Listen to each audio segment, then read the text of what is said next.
Okay ji, welcome back. Investing activity start करने वाले हैं। अपने नोट्स में ये वाला पेज नंबर निकालो। Investing activity, assets account, accumulated depreciation account. ठीक है, आप लोग ये पेज निकाल के रखो। पलक बस बेटा, अब शुरू हो रहा है मुश्किल वाली चीजें। इस पूरे चैप्टर का जो सबसे बाहुबली पॉइंट है ना, जिसकी वजह से जो मैंने आपको कल भी एक लाइन नरेट की थी, ये चैप्टर मुझे अच्छा लग रहा है कि बेकार लग रहा है, उसके बीच में ये टॉपिक खड़ा है आपका एक्यूमुलेटेड डेप्रिसिएशन इन्वेस्टिंग एक्टिविटी का। ये समझ में आ गया तो कॉन्फिडेंस कैरी हो जाएगा, नहीं समझ में आएगा तो सिर्फ यही टॉपिक आपको मतलब परेशान ही करता रहेगा। सर बाकी समझ में आ जाता है, ये नहीं समझ में आता है अकाउंट बनाना। तो आज मैं बिल्कुल बेसिक से कराऊंगा। ठीक है, सबसे पहले मैं आपको एक क्वेश्चन दिखा रहा हूं, आप लोग मत निकालना, मैं यहाँ पे निकाल रहा हूँ। क्वेश्चन नंबर है जी, ये क्वेश्चन नंबर है, एक बार के लिए क्वेश्चन नंबर देखो 19, सामने स्क्रीन पे देख लो। एक तो मशीन का बैलेंस दिया हुआ है, एक्यूमुलेटेड डेप्रिसिएशन, ये +1 में शब्द आता था डेप्रिसिएशन के चैप्टर में, आखिरी टॉपिक होता था provision for depreciation. Provision for depreciation का ही दूसरा नाम होता है एक्यूमुलेटेड डेप्रिसिएशन। उसके बाद ना पॉइंट दिया हुआ है, एक मशीन है जो हमने 1 लाख में खरीदी कॉस्टिंग, उसके ऊपर डेप्रिसिएशन इतनी है, ठीक है, और 40,000 की है, और उसको हमने बेच दिया। उसके ऊपर क्वेश्चन है 18, एक मशीनरी है कॉस्टिंग 50,000, जिसके ऊपर डेप्रिसिएशन लग चुकी है 15,000, तो बाकी रह गई 35,000 की वैल्यू, हमने बेची है 40,000 की, फिर उसके ऊपर डेप्रिसिएशन लगी है करंट ईयर में 55,000। तो आपको ऐसे क्वेश्चन दिया होगा, plant machinery, long term investment, goodwill, ऐसी चीजें दी होंगी बैलेंस शीट में करंट ईयर की, प्रीवियस ईयर की, और नीचे ऐसी एडजस्टमेंट दी होंगी जो भी मैंने 2 पढ़ के देखी। अब इन एडजस्टमेंट्स में जैसे मैं यहाँ पे करता हूँ ये वाले पॉइंट की 18 की, पॉइंट नंबर 2, एक मशीन 50,000 की है खरीदी, जिसके ऊपर आज तक की डेप्रिसिएशन लग चुकी है 15,000। अब बच्चे पता कहाँ पे कंफ्यूज होंगे, सर ये 15,000 क्या है और ये 55,000 क्या है। एक मशीन जिसकी कॉस्टिंग है 50,000, जिसके ऊपर डेप्रिसिएशन लग चुकी है 15,000, हमने बेची 40,000, डेप्रिसिएशन फॉर करंट ईयर 55,000। ये चीजें तंग करेंगी, बहुत तंग करेंगी अगर आज आपने अगले आधा घंटा 20-25 मिनट ढंग से ना सुना। ठीक है जी, अब बात क्या है, ये जो 15,000 डेप्रिसिएशन है, ये इस मशीन की डेप्रिसिएशन है जो 50,000 की थी, 50 में से 15 गए 35, 35,000 की चीज बच गई। आपने कितने की बेची, 40 की, तो इस क्वेश्चन में प्रॉफिट आ रहा है 5,000। अब मैं पूरा कैश फ्लो स्टेटमेंट को अगर देखूं, जो मेरा प्रॉफिट है पी एंड एल अकाउंट में वो प्लस हो चुका था, लेकिन ये इन्वेस्टिंग का पार्ट है जब मैं ऑपरेटिंग शुरू करता हूं वो तो प्रॉफिट से शुरू करता हूं, ठीक है, तो उसमें मैं ये वाली आइटम माइनस कर दूंगा क्योंकि ऑलरेडी ये प्लस हो चुका है। ये सारा फॉर्मेट में मैंने समझाया हुआ है, प्लस पी एंड एल में प्लस हो रखा है क्योंकि प्रॉफिट था, पी एंड एल वाले अंकल ने सही किया था, मैं कैश फ्लो वाला अंकल हूं, तो मेरे को क्या करना है, सिर्फ और सिर्फ एक्टिविटीज भी पहचाननी है और नॉन कैश वाली आइटम को भी डिलीट करना है। क्योंकि ये ऑपरेटिंग एक्टिविटी में प्लस हो चुका है तो इसको यहां से हटा दूंगा मैं, किसको, 5,000 को माइनस करूंगा, पहला। दूसरा, जो इसकी डेप्रिसिएशन है 15,000, उसका क्या करना है, उसका कुछ भी नहीं करना। ये 15,000 डेप्रिसिएशन का मतलब है जो मैं मशीन बेच रहा हूं ना, मुझे क्या पता मैंने कब खरीदी होगी, 2 साल पहले कि 20 साल पहले। अगर मैं आपको एक इंफॉर्मेशन देता हूं, जैसे फॉर एग्जांपल मैं आपको अपनी इंफॉर्मेशन देता हूं, ये मैंने मोबाइल ना आज बेच दिया है, क्या आप लोगों को मैंने ये बताया मैंने कब खरीदा था, हो सकता है 2 साल पहले, हो सकता है 10 साल पहले। तो ये जो 15,000 है, ये कह रहा है ये आज तक की टोटल मशीन के ऊपर लगी हुई डेप्रिसिएशन है। तो आज तक की अगर मैं डेप्रिसिएशन हटा दूं तो इसकी WDV, ओरिजिनल वैल्यू WDV, आज की वैल्यू बनती है 35, आपने बेचा 40 में। कई बच्चे इमोशनल होके, जैसे मैं इसमें हमेशा एग्जांपल देता हूं +1 वाले डेप्रिसिएशन वाले चैप्टर में, अगर मैं ये वाला टॉपिक अपने मम्मी को समझाना हो और अपने पापा को समझाना हो, मम्मी कहेगी ओ भाई ओ माई गॉड, 50 वाली चीज आपने 40 में बेची, कितने का लॉस हुआ। एज पर मम्मी ये मेरा लॉस है 10,000 का, एज पर पापा, क्योंकि पापा थोड़े से प्रैक्टिकल होते हैं, बॉयज थोड़ा सा उस एंगल से सोचते हैं, भाई 50 की थी, 15 की तो तुम चला बैठे हो, सही मायने में वैल्यू 35 है, 35 वाली आपने 40 में बेची, तो भाई साहब प्रॉफिट। सेम घर पे ही यही वाला एसी या मशीन पड़ी थी, ये सारा कुछ तामझाम हुआ, रात को पापा जी ढोल वाला लेके आए, 5,000 भाई साहब प्रॉफिट हुआ है, और मम्मी बाकियों के साथ दुख बांट रही है, ट्रांजैक्शन वही हुई है, रिश्ता वही, सोच नहीं। अब मुझे बताओ किसकी सोच सही है, आप कॉमर्स वाले हो, मम्मी की या पापा की, क्योंकि पापा ये भी तो देख रहे हैं भैया, जो चलाया भी तो है पिछले 4-5 साल, घिसी भी तो है चीज। अगर ना ली होती तो रेंट पे लेनी पड़ती या कुछ भी है, मम्मी कहती जो भी है, ली तो 50 की थी ना। तो इसलिए मम्मी के साथ नहीं बहस की जा सकती। आप देख लेना, जो जितना मर्जी शेर हो, घर जाके थोड़ा बैठ जाता है वो बंदा, हाँ ठीक है। मम्मी कहते हाँ ओ, फिर अंकल जी कहते, फिर कहते इतनी चला ली हमने, इतनी सारी इसकी वैल्यू डाउन होगी, 50 वाली चीज घिस गई, पूरी की पूरी डेप्रिसिएशन लग गई, आज ये 0 की हो गई। तो मम्मी कहती है 50 का लॉस है। पापा कहते नहीं, 20 साल चलाई भी तो है, उसका बेनिफिट उठाया है दुकान में, उसी से पैसा भी तो कमाया है। कुछ भी हो, खरीदी तो 50 की थी ना, तो लॉस। हमें मुझे बताओ, कॉस्टिंग कंसीडर करनी होती है कि आज की डब्ल्यूडीवी, आज की डब्ल्यूडीवी जो कहती थी 35,000, नोट 50,000, 50,000 कॉस्टिंग है, खरीदी थी। सर आप इस टॉपिक पे क्या साबित करना चाहते हो? मैं ये साबित करना चाहता हूं, एक तो 15,000 की पिछले कई सालों की डेप्रिसिएशन है, कभी 2,000 लगी होगी, कभी 3,000, तो उस साल में मैं माइनस करता गया हूंगा और उस साल के कैश फ्लो में प्लस करता गया हूंगा। सोच के देखो, मेरी जो 15,000 की डेप्रिसिएशन है, कभी 5 लगी, कभी 2 लगी, कभी 4 लगी, हर साल लगी थी, तो हर साल P&L में से माइनस करता चला गया, कैश फ्लो बनाते हुए उसको ऐड करता चला गया क्योंकि नॉन कैश था। क्या मुझे करंट ईयर में पिछले सालों का डाटा कंसीडर करना होता है कि सिर्फ इस साल का? सर आधे बच्चों को हमें समझ नहीं आया। बेटा मुझे बताओ, तुम लोगों को मैंने +2 में डेप्रिसिएशन का चैप्टर करवाया? +2 में अभी मैंने आपको बोला कि डेप्रिसिएशन अकाउंट बना के दो कभी एडमिशन का क्वेश्चन, क्यों? +1 का था ना, कर बैठे हो। तो अब मुझे बताओ, जो मेरी 15,000 पिछले साल की डेप्रिसिएशन है, क्या मैं इस साल के डाटा में P&L अकाउंट में उसको कंसीडर करता हूं कि पिछले साल कर बैठा हूं? कर बैठा हूं, समझ में आ रहा है? तो मैं +2 में +2 का सिलेबस करवाने के लिए बैठा हूं, +1 का नहीं। तो यानी कि जो पिछले सालों की डेप्रिसिएशन है इकट्ठी, उसको इग्नोर कर दो, वो सिर्फ और सिर्फ काम आएगी आपकी डब्ल्यूडीवी निकालने के लिए। डब्ल्यूडीवी से आपका ओरिजिनल प्रॉफिट निकलेगा, पापा जी वाला, मम्मी जी वाला यहां पे इग्नोर। मम्मी जी का जो भी रिश्ता देखना है घर पे देखेंगे इमोशनल होके, हाँ भाई लॉस हो गया, ढोल वाले को बाहर भेजेंगे, चल तू भी रो मैं भी रोता हूं, ठीक है। तो वो घर पे करेंगे, बिजनेस में बात करेंगे पापा जी के हिसाब से। बात समझ में आती है थोड़ी सी? तो उसके बाद जो मेरा प्रॉफिट या लॉस हुआ है, ऑपरेटिंग एक्टिविटी में प्लस होएगा। मैंने 35 वाली चीज 40 में बेची, इनफ्लो के हिसाब से बताओ, पैसा 50 आया है, 35 आया है, 40 आया है, 15 आया है, 40 इनफ्लो, इन्वेस्टिंग एक्टिविटी में प्लस करूंगा, क्योंकि आपने 5,000 को ऑपरेटिंग एक्टिविटी में माइनस कर दिया था, क्योंकि चीज आपने बेची 35 वाली 40 में, हमने इसलिए माइनस किया कि इन्वेस्टिंग एक्टिविटी में प्लस करेंगे। तो इन्वेस्टिंग एक्टिविटी में 35 वो प्लस कर दो जितने की मशीन है, और 5 एक्स्ट्रा बेची 40 की, तो हमने पूरा 40 ऐड किया, यानी कि पूरा प्रॉफिट को भी इंक्लूड कर लिया और उसकी वैल्यू को भी। अब सर बात करते हैं, क्वेश्चन में दी हुई है depreciation charge during the year. Sir ये कैसे हो सकता है? 50,000 की मशीन है, 55,000 की डेप्रिसिएशन लग गई। 50,000 की डेप्रिसिएशन मशीन की वैल्यू थी, ज्यादा से ज्यादा तो 55, ये तो सेम सर वही पॉइंट हुआ। 35 लाख की तुम्हारी इन्वेस्टमेंट थी, 36 लाख का घाटा कैसे हो गया? याद आता है इंस्टाग्राम का? 35 लाख की तुम्हारी इन्वेस्टमेंट थी, 36 लाख का घाटा कैसे हो गया?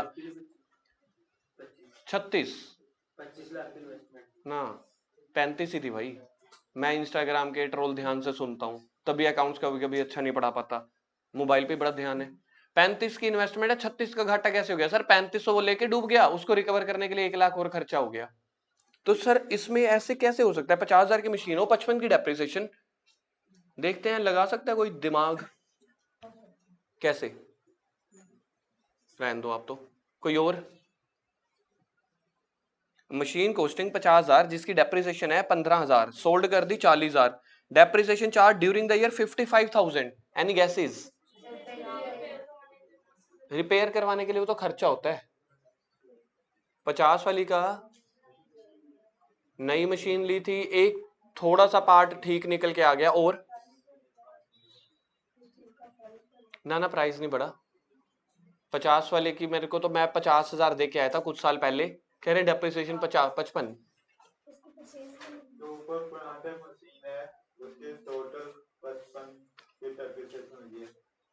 अरे है ही 50 की, ऊपर प्लांट एंड मशीन है, ऊपर प्लांट एंड मशीन है, यस।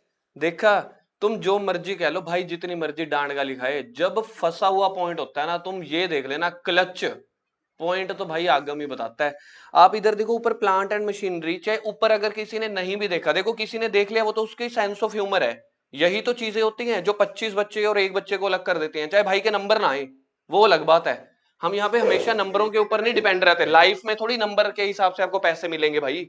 सेंस ऑफ ह्यूमर नाम की कोई चीज होती है, या फिर मौके पे सोचने की चीज होती है। वो भाई दोनों चीजें कर जाता है हमेशा क्लच पॉइंट में। पहली बात, इसने ऊपर देख लिया प्लांट मशीनरी, जो मैंने मशीन बेची है, क्या मेरी दुकान में सिर्फ वही मशीन होगी? सोच के देखो, और मशीनें भी तो होंगी, तो उसकी डेप्रिसिएशन भी तो लगी होगी। तो ये जो 55,000 है, ये तो टोटल डेप्रिसिएशन दुकानदारी की है, बिजनेस की। और वो तो एक मशीन की थी 15,000। तो जो 50 का बोल रहे थे कि उसकी डेप्रिसिएशन 55 है, तो नहीं, इतने कॉन्सेप्ट भी ओवर नहीं करने तुम्हें।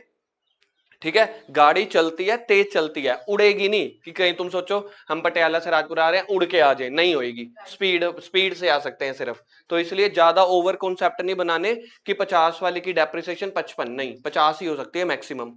दूसरा, देखो एक आगम ने तो यहाँ पे देख लिया कि ऊपर प्लांट और मशीनरी और भी दी हुई है, तो और के ऊपर आपका आंसर क्या निकलना चाहिए था? आपका आंसर ये आना चाहिए था, सर जरूरी थोड़ी है हमारे बिजनेस में सिर्फ यही इकलौती मशीन है, और मशीनरीज भी तो हो सकती है ना। वो तो नहीं बेच रहे, वो चल रही है, तो उसके ऊपर डेप्रिसिएशन लगेगी। अब मुझे बताओ करंट ईयर की डेप्रिसिएशन इसमें 15,000 है कि 55 है? 55। तो जो पी एंड एल अकाउंटेंट बना रहा होगा उसने तो 55 माइनस किया होगा करंट ईयर का, क्योंकि वो हर साल की डेप्रिसिएशन माइनस करता है अपने साल में, उस साल की। ठीक है जी, ना कुछ पेंडिंग छोड़ता है ना एडवांस डेप्रिसिएशन लिखता है। तो सर ये 15,000 फिर दिया क्यों था? जो मशीन बेची थी उसका प्रॉफिट लॉस कैलकुलेट करने के लिए हमें वो तो बताएंगे ना, ये प्रॉफिट और लॉस कैलकुलेट करने के लिए दिया हुआ था। ये 55,000 पी एंड एल अकाउंट वाले ने माइनस किया था, तो हम प्लस कर देंगे। तो सर इस 15,000 का कभी कुछ नहीं करना कैश फ्लो में, नहीं, सिर्फ प्रॉफिट लॉस कैलकुलेट करने के लिए होगा। तो ये बड़े सारे पॉइंट आते हैं, इसकी वजह से मुझे क्या करना पड़ता है, मशीनरी का अकाउंट बनाना पड़ता है। तो ये तो एक बेसिक डिस्कशन हुई, मैंने प्रॉब्लम बताई है कि हमारे पास ये प्रॉब्लम आने वाली है। अब मैं बताने वाला हूँ सॉल्यूशन। सॉल्यूशन नहीं है, पूरी प्रॉब्लम अच्छे से डिस्कस करेंगे है क्या। इन्वेस्टिंग एक्टिविटी शुरू हो रहा है, हमें एसेट अकाउंट बनाना पड़ता है। +1 का डेप्रिसिएशन चैप्टर, जिसको थोड़ा थोड़ा भी आता है ना, थोड़ा सा अपने माइंड में लेके चलना। +1 का डेप्रिसिएशन का चैप्टर, उसमें मशीनरी अकाउंट बनाना पड़ता था। टू बैंक बाय डेप्रिसिएशन, फिर बाय बैलेंस कैरी डाउन आ जाता था, फिर उसको बेचते भी थे। अब सबसे पहले अब देखो, ये 1-2 मिनट में ये पॉइंट मिस हो जाएगा इसका। ये बनी हुई है बैलेंस शीट। बैलेंस शीट में मेरे को बनाई है मशीन। मुझे बताओ, अगर मैंने कोई मशीन खरीदी, फॉर एग्जांपल है 10,000 की मशीन, इसके ऊपर 10% डेप्रिसिएशन लग रही है, ये मेरी बैलेंस शीट है फर्स्ट ईयर की। और इसके साथ साथ मुझे बनाना पड़ेगा पी एंड एल अकाउंट भी हर साल का। हर साल में हर साल का डाटा लिखना है, ना एडवांस में लिखना है ना कोई छोड़ना है। मैंने 10% डेप्रिसिएशन लगाई, कितना शो करता हूं मैं फिर आगे, कितना बच गया? 9,000। क्योंकि ये डेप्रिसिएशन है, बिजनेस का खर्चा है, तो क्या पी एंड एल अकाउंट में, डेप्रिसिएशन आएगी? खर्चा है तो डेबिट साइड पे आएगी, टू डेप्रिसिएशन 1,000। अगर कंपनी का पी एंड एल होता तो यहाँ पे पॉइंट नंबर 6 पे आ जाती डेप्रिसिएशन एंड अमोर्टाइजेशन। 1,000 था, टोटल 10,000 की मशीन ली थी, हाँ। तो अगर कंपनी का पी एंड एल होता है तो ऐसे बनता है ना फॉर्मेट। फिर हम टोटल प्रॉफिट में से, ये टोटल आरएफओ है, उसमें से सारे खर्चे माइनस करके क्या करते हैं, पीबीटी। बात तो एक ही है यार, आप ऐसा सोच लो, ये पी एंड एल कंपनी का है, तो वर्टिकल फॉर्म में उसको देखना यार, एक मिनट इधर। तो कंपनी का जो पी एंड एल का फॉर्मेट है वो ऐसे खर्चे माइनस करता है, इधर 10,000, इधर से आ जाता है फाइनेंस कॉस्ट।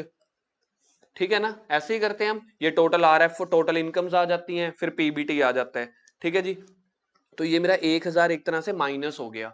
करंट ईयर में उसी साल की डेप्रिसिएशन माइनस करता है आपका पी एंड एल वाले accountant uncle. He is so smart, उसको पता है मैं एक्रूवल बेसिस पे चल रहा हूं, तो एक्रूवल बेसिस के हिसाब से जिस साल का खर्चा है उस साल माइनस कर दो।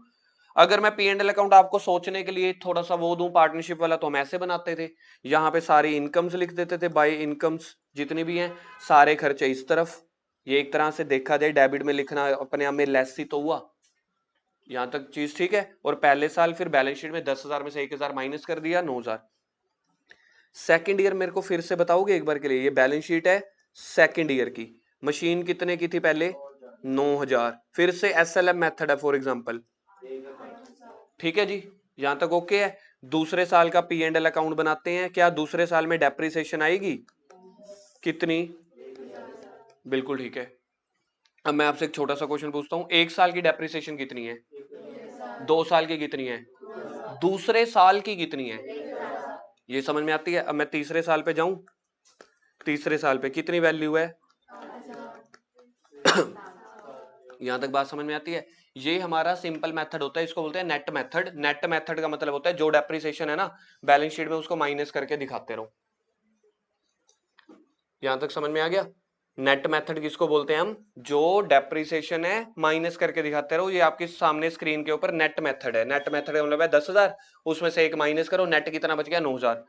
सेम ऐसे ही एक दूसरा मेथड होता है ग्रोस मेथड। नेट का अपोजिट होता है ग्रोस, जैसे अप डाउन, ठीक है? तो नेट का अपोजिट होता है ग्रोस। उसमें हम क्या करते होते हैं, ग्रोस वाली अप्रोच में बैलेंस शीट बना रहे हैं, ठीक है जी, बैलेंस शीट फर्स्ट ईयर की, ग्रोस अप्रोच से फर्स्ट ईयर की, मशीन 10,000, उसकी डेप्रिसिएशन को माइनस करके नहीं दिखा रहे, यहां पे दिखा देते हैं वो डेप्रिसिएशन। अकाउंट्स वाला कहता है ठीक है चलेगा भाई, आप यहां से अलग से माइनस ना करो, इसके अपोजिट साइड दिखा दो। अपोजिट साइड दिखाने का मतलब होता है ना कि माइनस करके दिखा दिया। इसी ग्रोस अप्रोच में मैं सेकंड ईयर पे आ रहा हूं, बैलेंस शीट फिर से सेकंड ईयर, मेरी मशीन कितने की है? मशीन में यहाँ पे ना 10,000 की शो करता हूं, यहाँ पे डेप्रिसिएशन 1,000 की पहले थी, प्लस करंट ईयर की 1,000 और लग गई, टोटल कितनी हो गई? क्या आपको अकाउंट्स की नजरों से सेकंड ईयर की बैलेंस शीट, ये मशीन की वैल्यू 8,000 दिखती है? अगर हम अकाउंट्स की नजरों से देखेंगे ना, ये मुझे बैलेंस शीट 8,000 की दिख रही है, 10,000 की नहीं दिख रही। सर अगर हम यहाँ पे देखते सिंपल आंखों से, बेटा सिंपल आंखों से तो नॉन मेडिकल को भी ये 8,000 ही दिखेगा ना। तो तुम्हें तो दोनों ही सीखने हैं ना। क्या मुझे बताओ, प्रेजेंटेशन के अलावा क्या मैंने कुछ चेंज मारा? मैंने कोई चेंज नहीं किया। अब सर क्या इन दोनों मेथड में, ग्रोस मेथड में अगर मुझे पी एंड एल अकाउंट बनाना हो, इसी ग्रोस अप्रोच में पी एंड एल अकाउंट बनाना हो, तो भी डेप्रिसिएशन आएगी? बिल्कुल आएगी, क्योंकि खर्चा तो हर साल हो ही रहा है ना। क्या मैंने आपको ये बोला कि डेप्रिसिएशन नहीं लगेगी? क्या मैंने आपको ये बोला डेप्रिसिएशन को रिकॉर्ड नहीं करना? यार तुम प्रैक्टिकली सोचो, मशीन आ गई, आप अपने कागजों में जैसा मर्जी लिखो, मशीन तो चल रही है ना भाई। मशीन तो दुकान में आई है, यूज हो रही है, वैल्यू लग रही है, डेप्रिसिएशन लग रही है। तो पी एंड एल का डेबिट कहता है, जो पी एंड एल वाले अकाउंटेंट है, ही इज सो स्मार्ट, वो कहते हैं भाई साहब तुम बैलेंस शीट में माइनस करके लिखो, यानी कि नेट अप्रोच, तुम लाइबिलिटी साइड पे लिख दो, मेरे को कोई फर्क नहीं पड़ता, मुझे 1,000 पे इधर लिखना है। फिर हम पी एंड एल वाले अंकल से एक रिक्वेस्ट कर रहे हैं कि हे पी एंड एल वाले अंकल, हम ना इसको मशीन में से लेस नहीं कर रहे, एज ए लाइबिलिटी साइड पे दिखा रहे हैं। कहता भाई मुझे फर्क नहीं पड़ता, मैं डेबिट में दिखाऊंगा। हमने कहा ओके। हमने कहा आपने डेबिट साइड पे दिखाना है 1,000, ताकि आपका नेट प्रॉफिट का आंसर सही आए। हमारे कहने पे आप इसका नाम चेंज कर सकते हो? कहता हाँ वो कर दूंगा। कहते क्या नाम लिखो? कहते लाइबिलिटी। कहते नहीं नहीं, लाइबिलिटी में हम इसको नाम लिखते हैं एक्यूमुलेटेड डेप्रिसिएशन। कहते मेरे को कोई फर्क नहीं पड़ता, मैंने पी एंड एल के डेबिट में दिखाना है, मैंने दिखाया भी है। तुम नाम एक्यूमुलेटेड डेप्रिसिएशन लिख लो या प्रोविजन फॉर डेप्रिसिएशन लिख लो, चाहे तुम इसको सलमान खान लिख लो, टू सलमान खान 1,000, मुझे फर्क नहीं पड़ता, मैंने 1,000 को डेबिट में दिखाना है। मेरे कॉन्सेप्ट, मेरा नेट प्रॉफिट नहीं खराब होना चाहिए। कहते नहीं होगा। कहते बस हमारे कहने पे नाम चेंज कर लो। तो दो नाम दिए इसको, या तो एक्यूमुलेटेड या प्रोविजन। एक्यूमुलेटेड का मतलब होता है हर साल डेप्रिसिएशन साइड पे इकट्ठी करते चले जाओ। पहले साल की डेप्रिसिएशन कितनी होगी? 1,000। ये देखो 1,000 की डेप्रिसिएशन, तो आज से हम इसका क्या नाम देंगे? एक्यूमुलेटेड डेप्रिसिएशन, इकट्ठी होती चली जा रही है। दूसरे साल की देखना, 1,000 पुरानी थी, 1,000 नए साल की बन गई, तो दूसरे साल में ये बताना सामने स्क्रीन पे ग्रोस अप्रोच की प्रेजेंटेशन है कि नेट की? तीसरे साल आप बता दो तो मैं समझ जाऊंगा आपको आ गया है। एक्यूमुलेटेड डेप्रिसिएशन 2,000, नहीं नहीं पहले ओपनिंग भी तो लिखना पड़ेगा ना, 2,000 है ना, एड करंट ईयर की, और इधर मशीन। क्या अकाउंट्स की नजरों से तीसरा साल 10,000 है कि 7,000 है?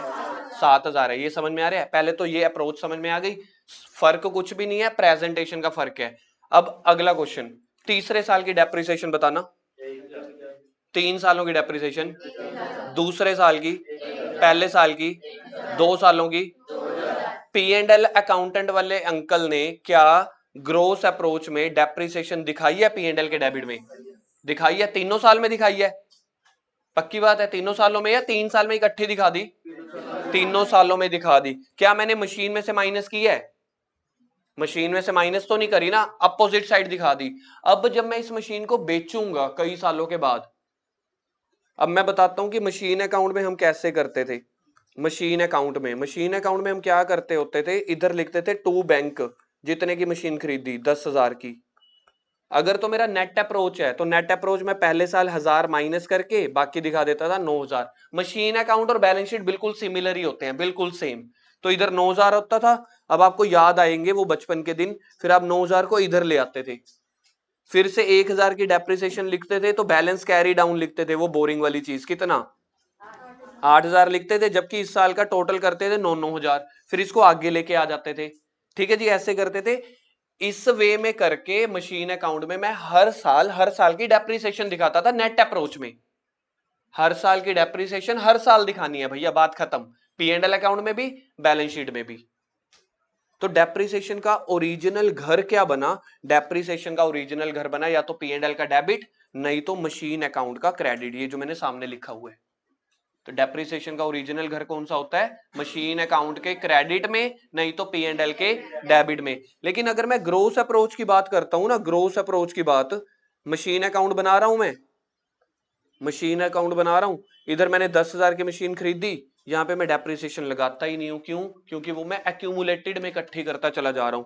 फिर यही का यही मेरा पहले साल बैलेंस कैरी डाउन बच जाता है 10,000 अचानक से प्रेजेंटेशन वाइज, फिर से 10,000 आ गया, फिर मैंने डेप्रिसिएशन 0 दिखाई। क्यों 0 दिखा रहा हूं? क्योंकि मैं डेप्रिसिएशन एक्यूमुलेटेड करता जा रहा हूं, प्रोविजन में इकट्ठी करता जा रहा हूं, मशीन में नहीं दिखा रहा। फिर से ये 10,000 आ गई। जिस दिन बेचोगे उस दिन तो रियलिटी पता चलेगी ना, तो मैं उस दिन क्या करूंगा, इकट्ठी डेप्रिसिएशन एक्यूमुलेटेड के घर से निकालूंगा लाइबिलिटी साइड से। 3 साल के एंड तक कितनी डेप्रिसिएशन इकट्ठी हो रखी थी? 3,000। तो मैं एक ही बार इकट्ठी डेप्रिसिएशन दिखा दूंगा। यानी कि डेप्रिसिएशन का अल्टीमेट घर मशीन अकाउंट के क्रेडिट में ही है। नेट अप्रोच करते हो तो हर साल 1,000 माइनस करते चले जाते हो। ग्रोस अप्रोच करते हो तो जिस साल में सेल कर रहे हैं उस साल इकट्ठा उठा लो। तीसरे साल के एंड में मुझे मशीन की डब्ल्यूडीवी बता सकते हो? तीसरे साल के एंड में मशीन की डब्ल्यूडीवी 7,000। डब्ल्यूडीवी का मतलब होता है बची हुई वैल्यू। कितनी है? 7,000। मैंने 8 में मशीन बेची, प्रॉफिट या लॉस? कितने का? अच्छा, मैंने मशीन बेची 5,000 में, प्रॉफिट या लॉस? कितने का? 2,000 या 5,000? तो ये मेन मोटा मोटा कॉन्सेप्ट मैंने आपको एक बार के लिए वर्बली बता दिया। अब एंट्रीज के साथ बताता हूं। सबसे पहले मुझे बताओ, इधर मैं चलूंगा नेट अप्रोच के साथ, इधर चलूंगा ग्रोस अप्रोच के साथ। ठीक है, यहां पे मैं मशीन अकाउंट अपना बनाता चला जाऊंगा। सबसे पहले कंपनी में मशीन आती है कि जाती है? ये मशीन अकाउंट बना रहा हूं, ठीक है। मैं सबसे पहले मशीन आएगी, जर्नल एंट्री बता सकते हो? मशीन खरीदने की जर्नल एंट्री ये है बेटा सामने, मैं यहाँ पे दिखा देता हूँ। Machine account debit to bank, ये आपको मिल जाएगी। Machine account debit to bank, चाहे वो नेट अप्रोच है चाहे ग्रोस अप्रोच है। अब मुझे लेजर बनाना है एसेट का, मशीन का। बैंक का लेजर नहीं बनता होता, एसेट्स का बनता है। तो अगर मैं ये एसेट्स का लेजर बना रहा हूं मशीन का, तो मशीन के डेबिट में आएगा या क्रेडिट में? क्या लिखो? टू बैंक, ब्रैकेट में मशीन परचेज। इससे पहले एक काम करते हैं पार्टनर्स कैपिटल के तौर पे, बाय बैलेंस ब्रोट डाउन की पहले जगह छोड़ दो। क्या आपका ओपनिंग मशीन भी तो होगी हमारे पास? जैसे पार्टनर्स कैपिटल का बाय बैलेंस था, कल एक और कौन सा अकाउंट बनाया था हमने? कोई टैक्स अकाउंट बनाया था, उसका बाय बैलेंस ब्रोट डाउन था। तो ये एसेट है, एसेट का टू वाली साइड से ओपनिंग बैलेंस शुरू होगा। कौन सा बैलेंस? ओपनिंग सर, फिर इसका क्लोजिंग इसके अपोजिट साइड। तो सबसे पहले ओपनिंग और क्लोजिंग बैलेंस हमें लिखना है, बाय बैलेंस कैरी डाउन, ये क्लोजिंग बैलेंस हो गया। क्लोजिंग बैलेंस हो गया, ये क्वेश्चन में गिवन होगा। अब आपने मशीन खरीदी, एंट्री बोलना एक बार के लिए, मशीन टू बैंक। आपके नोट्स में भी दी हुई है, देखो एसेट टू बैंक लिखा हुआ है। तो यहां पे क्या लिखूंगा, इधर देखना, टू बैंक ब्रैकेट में परचेज लिख देंगे, जितने की भी मशीन खरीदी है, फॉर एग्जांपल 1,000 रुपए की। पहली एंट्री समझ। अगर मैं इसी में बैंक अकाउंट बना रहा होता तो बैंक अकाउंट के क्रेडिट में लिख देता, क्या लिखता? बाय। तो हमें फिलहाल के लिए बैंक अकाउंट इस चैप्टर में बनाना नहीं होता, तो उसको छोड़ देते हैं, मशीन की बात करेंगे। सबसे पहले मशीन आई, सबसे पहले बोलना एक बार, मशीन आई यानी कि खरीदी तो उसकी जर्नल एंट्री मैंने पास कर दी। फिर मैंने मशीन चलाई, पहले आई फिर चलाई, चलाई का मतलब डेप्रिशिएट हुई। डेप्रिसिएशन की एंट्री क्या होगी, मशीन जा रही है, P and L account debit, या फिर आप डेप्रिसिएशन डेबिट बोल लो, depreciation account debit to machine, बिल्कुल ठीक है। डेप्रिसिएशन अकाउंट डेबिट टू या P and L account debit, machine के किस तरफ आ रही है, मशीन के इस साइड आ रही है, तो क्या लिखेंगे भाई, डेप्रिसिएशन। करंट ईयर की डेप्रिसिएशन, करंट ईयर की डेप्रिसिएशन 1000 इधर है तो समझ लो 100 बन गया। पहले क्या, सबसे पहले क्या आई थी, मशीन आई थी तो मशीन के डेबिट में, फिर मशीन गई, सर गई थोड़ी है, चलाई है यार, चलाने से घिसने से मशीन की वैल्यू डाउन ही होती है ना, तो एक तरह से जाना ही हो गया क्रेडिट में। ये नहीं समझ में आता तो जर्नल एंट्री सोचो, depreciation account debit to machine, तो मशीन के क्रेडिट में। सर तीसरे नंबर पे मशीन बेच दे, हाँ बेटा मशीन बेच देंगे, मशीन बेच दो। पहले जब मशीन खरीदी थी asset to bank, bank to machine, अब मशीन के किस तरफ आएगी, क्रेडिट में, क्या लिखेंगे, बाय बैंक ब्रैकेट में लिख देंगे सेल। ये मैंने मशीन बेची, समझ लो मैंने ये वाली मशीन बेची है 750 रुपए की। अब मेरा फर्ज बनता है मुझे प्रॉफिट या लॉस कैलकुलेट करना है, ठीक है। मशीन का प्रॉफिट लॉस कैसे कैलकुलेट करते हैं, मशीन की ओरिजिनल कॉस्ट क्या थी, उसके ऊपर आज तक की जिंदगी में कितनी डेप्रिसिएशन लग चुकी है। अगर मैं दूसरे साल बेचता तो कितनी डेप्रिसिएशन लग चुकी होती, अगर 3 साल, तो समझिए जिस दिन मैं बेच रहा हूं मुझे उस दिन तक की डेप्रिसिएशन चाहिए, यहां तक ठीक है। तो सर ये जो आएगा ये क्या आएगा बेटा, इसको बोलते हैं हम अपने अकाउंट्स में WDV, बची हुई वैल्यू 900, मैंने कितने में बेचा है 7, प्रॉफिट हुआ कि लॉस, प्रॉफिट हुआ कि लॉस, लॉस हुआ है। 1000 के साथ कंपेयर करूं कि 900 के साथ, क्योंकि 100 की चला भी थी, कितने का लॉस हुआ है। तो जब भी लॉस होता है मशीन की वैल्यू बढ़ गई उससे लॉस है या कम हो गई। अब मैं 2 शब्द रख रहा हूं उसमें से ही पहचानना, और कोई ऑप्शन नहीं है, ठीक है। एक बार फिर से, जब मशीन का लॉस हुआ है 150 का, तो मैं इसको अगर बोलना चाहता हूं मशीन का लॉस हुआ है, वैल्यू बढ़ गई या कम हुई, लॉस होने से मशीन की वैल्यू डाउन थी ना, आपकी मार्केट वैल्यू कम थी तभी तो सस्ती बिकी। तो इसको मैं मशीन का आना बोलूं कि जाना बोलूं, तो debit what comes in, credit what goes out. तो इसकी एंट्री क्या करते हैं, 2 एंगल हैं, अगर लॉस के एंगल से सोचना है तो लॉस हमेशा डेबिट में होते हैं, P and L account debit to machine.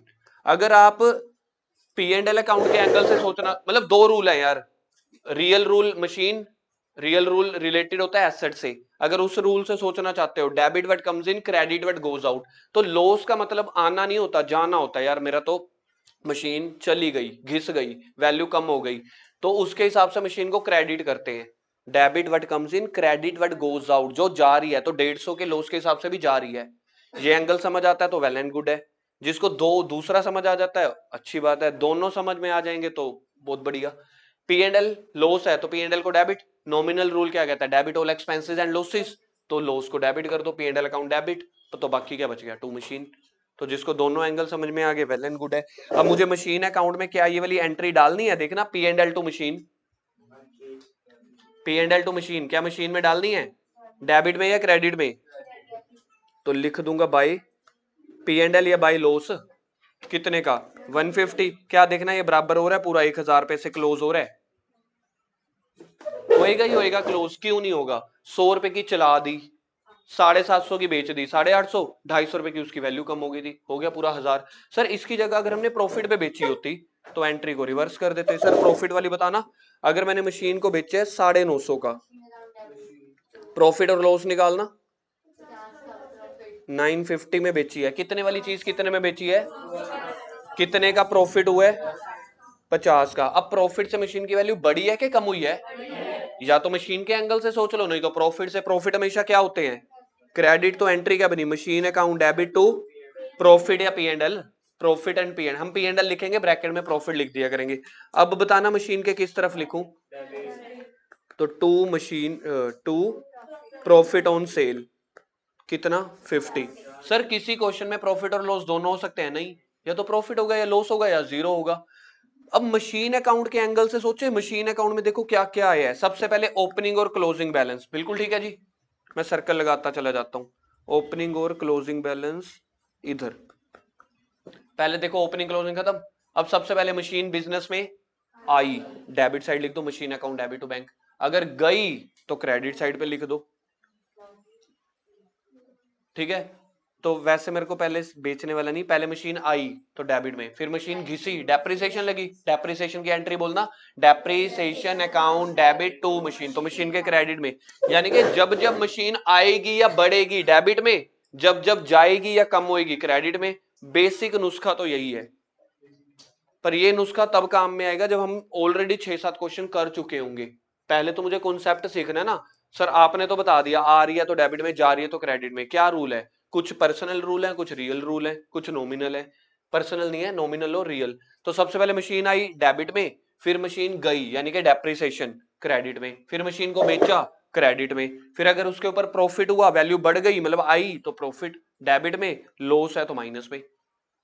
एक बार याद करने का ट्राई करें। वैसे ही मेरी अप्रोच नहीं होती कभी भी टीचिंग अप्रोच याद करने वाली, पर फिर भी हम सीखते हैं। मशीन अकाउंट बना रहे हैं, सबसे पहले to balance, brought down, by balance, carry down. Opening वाला डेबिट में होता है, क्लोजिंग वाला क्रेडिट में, क्योंकि एसेट है तो डेबिट से शुरू होती है। फिर डेबिट में दो तरह की चीजें आ सकती हैं, मशीन खरीदना या मशीन की वैल्यू बढ़ना, मतलब प्रॉफिट, यानी कि परचेज और प्रॉफिट। वहां पे क्या हो सकता है, लॉस और सेल। मेनली तो यही है। ये हमने जो सीखा है, ये सीखा है हमने नेट अप्रोच। एक बार के लिए देखें नेट अप्रोच क्या कह रहा है। अब अपनी जर्नल एंट्री कॉपी में से देख के टिक लगाते हैं सबसे पहले इसको। ये ना नेट अप्रोच का और ग्रोस अप्रोच के ना सारा मीनिंग लिखा हुआ है, ये घर पे पढ़ लेना। बड़े काम का है भैया, ये बड़े काम का। ये जो मैंने स्टार्टिंग वाले पेज पे लिखा हुआ ना, टू अप्रोचेस, ये बड़ी हेल्प करेगा जिसको पहले 2-3 दिन ये कॉन्सेप्ट में दिक्कत आई तो नेट अप्रोच में मैंने सारा कुछ लिखा हुआ है जी। फर्स्ट एंट्री एसेट परचेज की, एसेट टू बैंक, अगर क्लियर है तो टिक कर दो। एसेट आई, यहां पे कहानी वाइज नहीं लिखा हुआ, एसेट बेची, अपोजिट एंट्री है, देखना बिल्कुल opposite. Asset to bank, bank to asset. आई है तो डेबिट में, जा रही है तो क्रेडिट में। अगर करंट ईयर की डेप्रिसिएशन लग रही है तो P and L account debit to asset, यही सीखा था हमने, मतलब depreciation account debit to asset. मुझे बताओ ये वाली एंट्री तीसरे वाली मशीन अकाउंट के किस तरफ जा रही है, क्रेडिट में। उसके बाद अगर मशीन को प्रॉफिट पे बेचा है तो प्रॉफिट को क्रेडिट कर दो, मशीन को डेबिट कर दो। लॉस पे बेचा है तो लॉस को डेबिट कर दो, मशीन को क्रेडिट कर दो। यहां तक ठीक? क्या सर ये धमाके वाला टॉपिक था? नहीं बेटा, धमाका तो ग्रोस अप्रोच है ना। ग्रोस अप्रोच की जर्नल एंट्री सीखते हैं। कॉन्सेप्ट एक बार के लिए समझा दी है, अभी आपको बाकी समझा देता हूं। अगर मेरे को ग्रोस अप्रोच फॉलो करना है वो ये वाला है बेटा, ग्रोस अप्रोच। ये नेट अप्रोच है, धमाका टॉपिक नहीं है। नहीं, टीचर अच्छा है। हाँ सर थैंक यू। अब अगर ग्रोस अप्रोच में कराऊं, सेम सारा कुछ सोचना है। सर पहले हमें एक पॉइंट में बस रीजन बता दो, ग्रोस अप्रोच और नेट अप्रोच फॉलो क्यों किया जाता है। बेटा ग्रोस अप्रोच फॉलो करने का ना एक ही इंटेंशन होती है। हम ना बहुत सारी मशीनें कभी खरीदते हैं कभी बेचते हैं। अगर मैं नेट अप्रोच फॉलो करता हूं ना, तो समझ लो 5वें-6वें साल अगर डेप्रिसिएशन का रेट 15% हुआ, मैंने एक मशीन खरीदी है 8 लाख की, पहले साल 8 लाख के ऊपर 15% माइनस कर दिया, ऐसे करते करते 6-7 साल के बाद वो 8 लाख वाली मशीन 3,62,255 रुपए की होगी। मैं 8वें साल अगर कंपनी का मशीन अकाउंट और बैलेंस शीट उठाऊं, मैं देख रहा हूं 3,62,000 की कुछ मशीन है। अगर मुझे इसका परचेज प्राइस पता करना हो, मुझे तो 8 साल पहले वाले अकाउंट खोलने पड़ेंगे कि नहीं। तो मैं चाहता हूं मेरे को हर साल ये भी पता लगा रहे कि टोटल डेप्रिसिएशन आज तक कितनी लग चुकी है, और ये भी पता लगता रहे 7 साल बाद, 8 साल बाद, 5 साल बाद की ये मशीन मैंने खरीदी कितने की थी। तो इसलिए ग्रोस अप्रोच में मैं क्या करता होता हूं, ग्रोस अप्रोच में मैं मशीन को जान जान के 10-10 हजार में ही शो करता हूं एसेट साइड। इससे ये साबित होता है अगर मेरे को 15 साल के बाद भी मशीन का रेट पता करना है ना, तो मैं करंट ईयर की बैलेंस शीट उठाऊंगा, उसमें 10,000 लिखा हुआ है, ये परचेज प्राइस है, और सामने उसके इस मशीन की टोटल आज तक की कितनी डेप्रिसिएशन लग चुकी है 10 साल 15 साल में, वो भी पता चल जाएगा। डब्ल्यूडीवी निकालना फिर तो कैलकुलेटर का काम है। चीज समझ में आई? तो ये प्रेजेंटेशन इसलिए फॉलो की जाती है।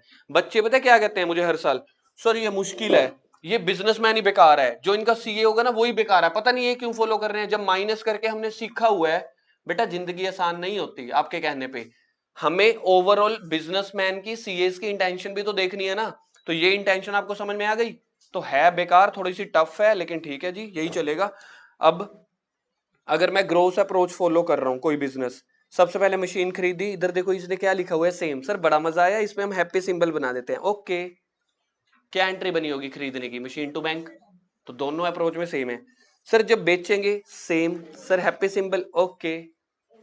चेंज क्या हुआ, अब देखो जब मैं डेप्रिसिएशन चार्ज करता हूं ना, तो दिखाता तो पी एंड एल के डेबिट में हूं। याद है हमने अंकल को कहा था, अंकल पी एंड एल के डेबिट में दिखा दो 1000, और बताओ नाम चेंज कर दो प्लीज। फिर हमने, उसने कहा था लाइबिलिटी का नाम डाल दूं, मैंने कहा नहीं, प्रोविजन का या एक्यूमुलेटेड का नाम डाल दो। अंकल की बात देखो, जो अंकल पी एंड एल बना रहा है, तो पी एंड एल डेबिट इधर भी था इधर भी था, पी एंड एल डेबिट यानी कि डेप्रिसिएशन। ये बच्चे ने इधर डेब लिख दिया, ये डेप्रिसिएशन है, ठीक है जी, पी एंड एल की डेप्रिसिएशन। टू मशीन अकाउंट में दिखाने की बजाय कहां दिखा दी, टू प्रोविजन फॉर डेप्रिसिएशन या फिर एक्यूमुलेटेड डेप्रिसिएशन, ये आया जी चेंज। तो यानी कि इसमें मैं डेप्रिसिएशन मशीन अकाउंट के क्रेडिट में ना दिखा के किसके क्रेडिट में दिखा रहा हूं, प्रोविजन के, ये पहला चेंज आया। उसके बाद जब मशीन का प्रॉफिट है वो भी सेम है, लॉस है वो भी सेम है। अब यहां पे एक्यूमुलेटेड, एक मुझे मशीन अकाउंट बनाना पड़ता है और एक मुझे बनाना पड़ता है accumulated depreciation account. Accumulated depreciation account में मैं अभी एक बार आपको बता देता हूं क्या है जी। इधर जब मैं ग्रोस अप्रोच फॉलो कर रहा हूं ना, ग्रोस अप्रोच जो फॉलो कर रहा हूं, जो मेन दिक्कत है हमारे इस चैप्टर की, ग्रोस अप्रोच, पहले साल वही 10,000 डेप्रिसिएशन सामने दिखा दी, दूसरे साल 10,000 डेप्रिसिएशन सामने 2,000 दिखा दी। तो मैंने एंट्री क्या करी थी, थर्ड एंट्री मशीन अकाउंट नहीं, depreciation account debit to provision. तो मुझे यहाँ पे प्रोविजन अकाउंट बनाना पड़ता है हर साल, प्रोविजन फॉर डेप्रिसिएशन या एक्यूमुलेटेड डेप्रिसिएशन।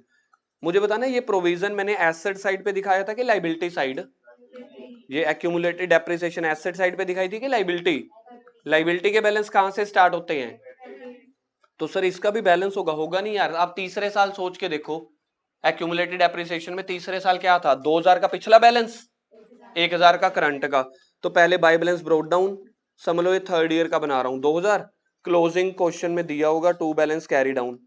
सर ये तो प्रोविजन फॉर टैक्स की तरह लिखा आपने, ओपनिंग और क्लोजिंग बैलेंस, बिल्कुल ठीक है। अब तीसरी एंट्री एक बार के लिए देख के बोल दो या रिपीट कर दो, पहले मशीन आई या बेची, डेप्रिसिएशन की एंट्री क्या होती है, अगर नेट अप्रोच होता तो P and L to asset, तो एसेट के क्रेडिट में डालते, यहां पे क्या P and L to accumulated, तो P and L account debit to accumulated, तो एक्यूमुलेटेड के क्रेडिट में क्या दिखाएंगे, by P and L account, bracket में लिखेंगे करंट ईयर की डेप्रिसिएशन, क्योंकि ये तो हर साल बन रहा है ना, कितनी, 1000। तो एक्यूमुलेटेड डेप्रिसिएशन मशीन अकाउंट के क्रेडिट में ना दिखा के एक्यूमुलेटेड के क्रेडिट में दिखानी है, लेकिन कब, जब एक्यूमुलेटेड के बैलेंसेस दिए हो, ये वाली अप्रोच फॉलो हो रही हो ग्रोस। सर अब क्या करना है, फॉर एग्जांपल इधर देखो, जब अब मेरे पास यहाँ पे 2000 है, फॉर एग्जांपल इधर है 6000, नहीं हो सकता ना, ये लो ये बना, मशीन का ओरिजिनल वैल्यू क्या थी, डेप्रिसिएशन 2000, 2000 का मतलब है अभी तक इसके ऊपर 2000 की डेप्रिसिएशन लग चुकी है, इस साल 1000 की और लग गई। अगर नेट अप्रोच होता तो मशीन अकाउंट के क्रेडिट में दिखाता, ग्रोस अप्रोच है तो एक्यूमुलेटेड के क्रेडिट में दिखाना पड़ रहा है। अब मैंने क्या की, बीच में से कोई एक मशीन बेची जिसकी डेप्रिसिएशन 1200 थी, टोटल मेरी डेप्रिसिएशन 2000 थी, 1000 इस साल की, टोटल कितनी हो गई 3000, लेकिन लास्ट में मैंने देखा यार 1800 का बैलेंस कैसे पड़ा है, आपने उसमें से कोई एक मशीन बेच दी होगी, क्या उस मशीन की डेप्रिसिएशन भी तो इसी 3000 का पार्ट होगा। सर एक बार फिर से बोलना, क्या, मेरे पास टोटल बड़ी सारी मशीनें हैं, उनकी सभी की आज तक की डेप्रिसिएशन है 2000, फिर इस साल की डेप्रिसिएशन कितनी लगी 1000, तो ये 3000 डेप्रिसिएशन है सारी मशीनों की इकट्ठी, ये 3000 क्या डेप्रिसिएशन है, सारी मशीनों की इकट्ठी, उसमें से आपने एक मशीन बेच दी, अगर वो मशीन बेची है उसकी डेप्रिसिएशन भी तो यही 3000 में कहीं छुपी हुई है, तो उसको फिर इस अकाउंट से अलग करके मशीन अकाउंट में भेजो, क्योंकि डेप्रिसिएशन का असली घर मशीन अकाउंट होता है। अगर नेट अप्रोच है तो हर साल 1,000 दिखाते रहते हैं, ग्रोस अप्रोच है तो जिस दिन बेच रहे हो यहां से इसको इस घर से निकाल के, क्योंकि ये इसका टेम्परेरी घर है, यहां से निकाल के इसको इसके असली घर पे भेज देना, कहां पे, टू मशीन अकाउंट में 1200 रुपए। टोटल डेप्रिसिएशन बताना कितनी है कंपनी की, टोटल डेप्रिसिएशन ओपनिंग कितनी थी, करंट ईयर की कितनी है, क्या करंट ईयर की डेप्रिसिएशन ये सभी मशीनों की मिला के है, तो तीसरे साल टोटल डेप्रिसिएशन कितनी हो चुकी है, 3000 सभी मशीनों की। उसमें से एक मशीन मैं बेच रहा हूं, सारी नहीं बेच रहा, कोई पार्ट बेच रहा हूं, जो पार्ट बेच रहा हूं उसकी खुद की डेप्रिसिएशन इस 3000 में छुपी हुई है, जो है 1200। सर 1200 कैसे निकला, 3000 माइनस 1800। कभी कभी 1200 निकाल के दे देंगे तो हम ये 1000 अपने आप निकाल लेंगे, 1800 प्लस 1200, 3000, 3 में से 2 गए 1। कभी ये 1000 दिया होगा, कभी 1200 दिया होगा, सेम वैसे ही जैसे कभी टैक्स का मेड दिया होता था, कभी पेड। अब ये वाली मशीन की डेप्रिसिएशन जो हम बेच रहे हैं 3000 में से, उसका जो हिस्सा था वो 1200 था, इसको हटा के मशीन अकाउंट के क्रेडिट में डाल देंगे।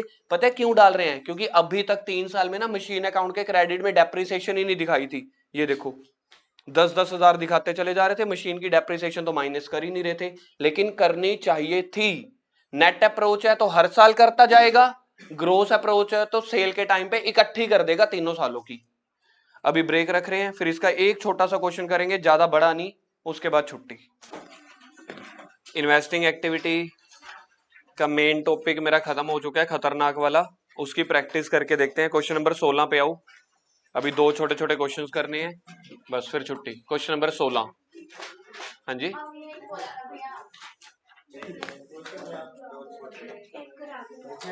क्वेश्चन नंबर 16,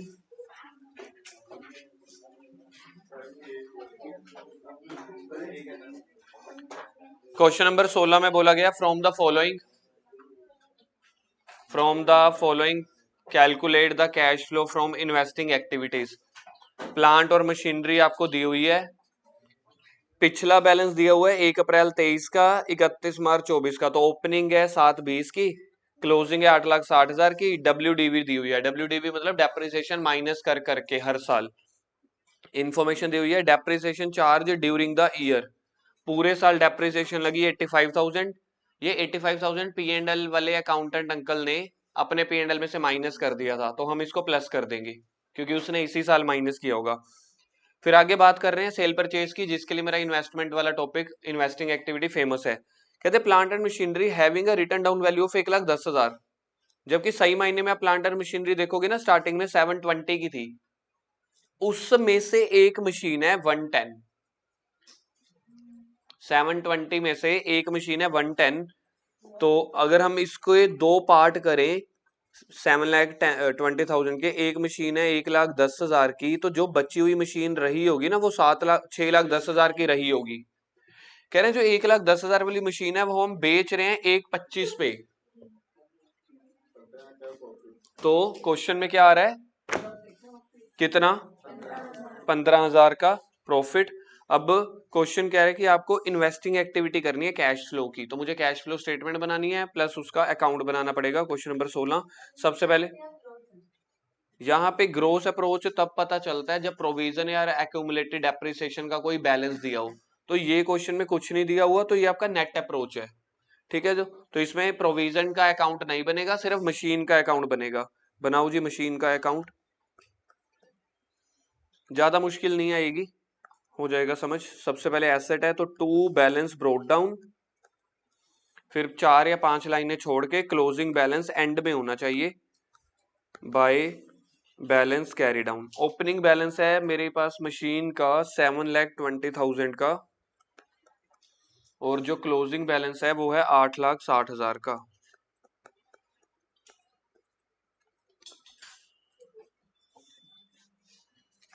अब आगे क्वेश्चन कह रहा है कि जो मशीन है वो हमने कितने में बेची है, मशीन हमने नहीं, पहले पॉइंट में depreciation charge during the year, तो मैं इधर साइड पे जर्नल एंट्री करना चाहता हूँ, डेप्रिसिएशन की journal entry, depreciation account debit to machine,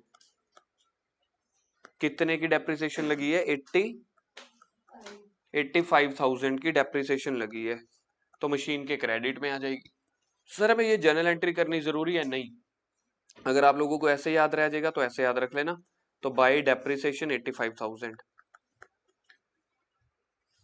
अब एक और मशीन थी, पढ़ के देखते हैं क्या है। कह रहे हैं एक मशीन थी जिसकी वैल्यू थी 1,10,000, 1,25 में बेचा, तो जर्नल एंट्री क्या होती है बेचने की, bank account debit to asset, तो बाय बैंक, खरीदते हैं तो डेबिट में, बेचते हैं तो क्रेडिट में।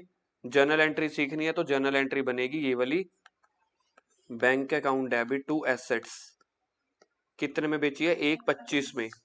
तो पहली एंट्री डेप्रिसिएशन की, दूसरी एंट्री सेल वाली करने की। तो एसेट के फिर से क्रेडिट में आ रहा है।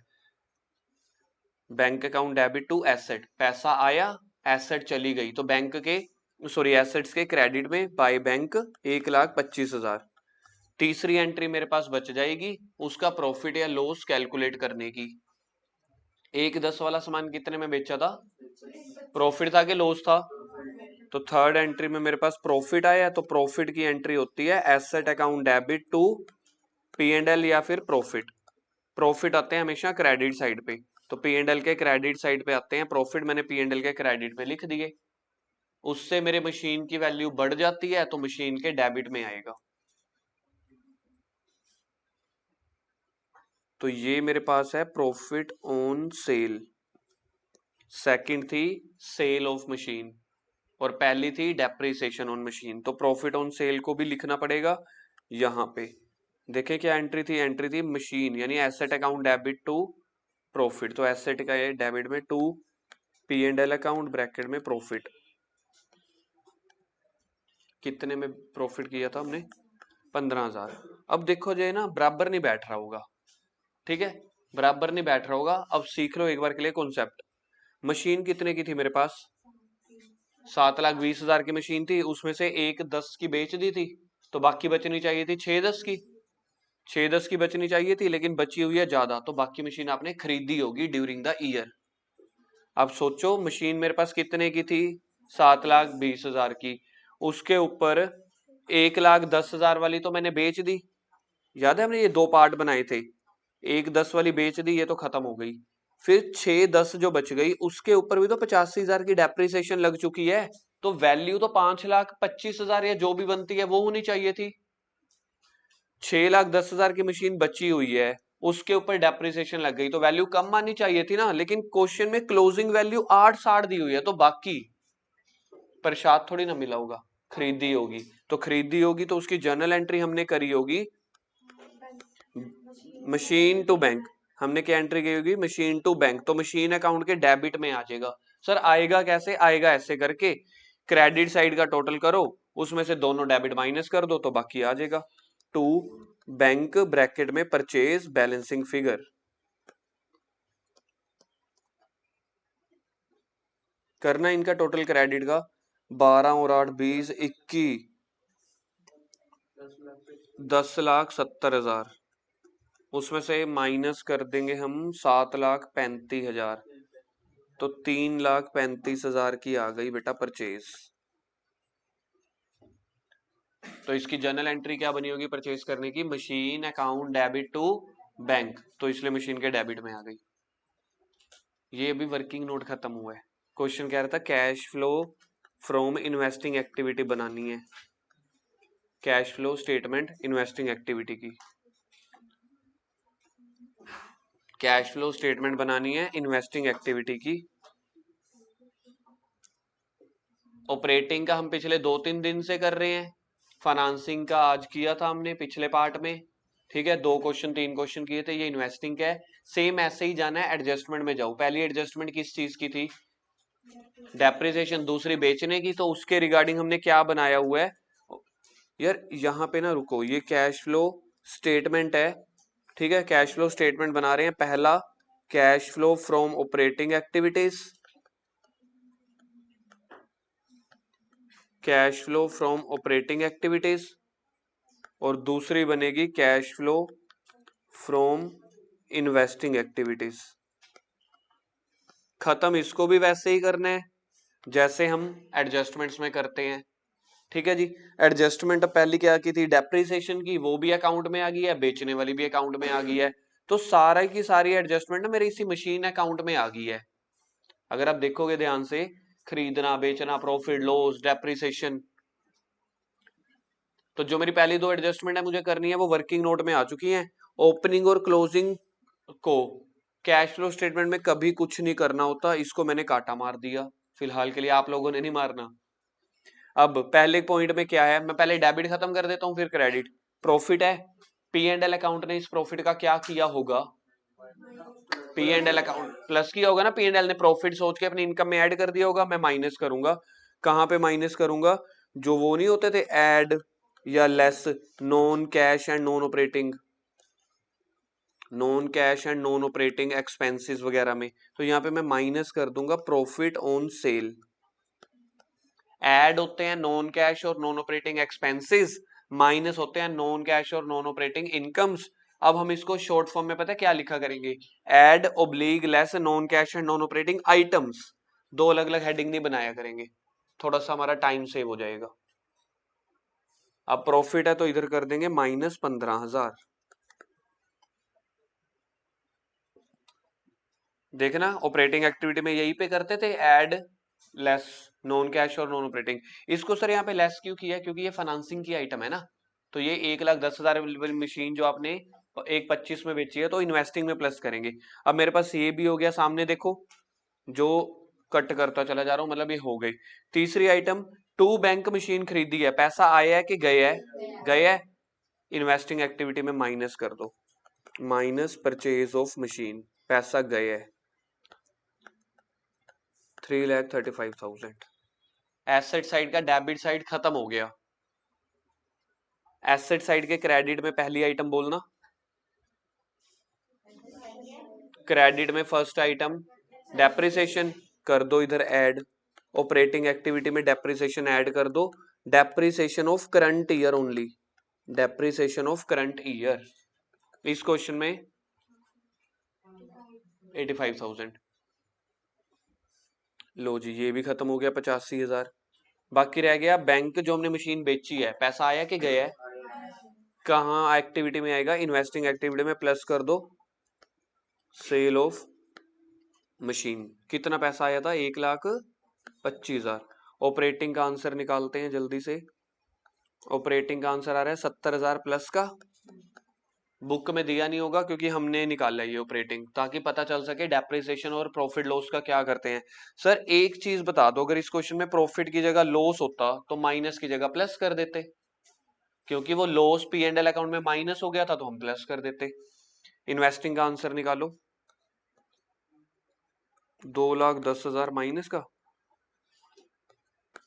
Cash flow used in investing activity.